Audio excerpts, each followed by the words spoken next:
तो दर्शक आपंकर जो रिटन एग्जाम हबार थिला ओडिशा पुलिस एसआई रो 5 अक्टोबर और 6 अक्टोबर एग्जाम टी बातिल हो जाइए तार देखो ऑफिशियल वेबसाइट देखो यार नोटिस टी आसी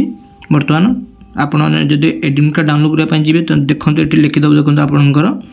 CPSC 2024 written exam has been postpone होती आपंकर बातिल करा जाइए तार ऑफिशियल वेबसाइट आपण मैंने जाकि यार चेक करेंगे और यार PDF टी देखो मुझे आपको देखई दूसरी तो देखो यार PDF टी देखी ये आसी PDF टी देखो official notification T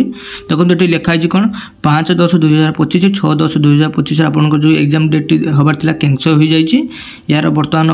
official आसिले notification T आ गोटे ताले आपंकर जना पड़ो क्यों दिन एग्जाम टी हेबो। तो दर्शक यार एग्जाम टी आउ को नुआ डेट रे हबो या ऑफिशियल तरफ अनाउंस करा जायनी जेबे भी यार अनाउंस करा जो मु आपन वीडियो माध्यम जणाई देमी केबे यार एग्जाम टी हबो। आपण माने चैनल माध्यम जुड़ी रुहंतु चैनल को सब्सक्राइब वीडियो लाइक शेयर करंतु।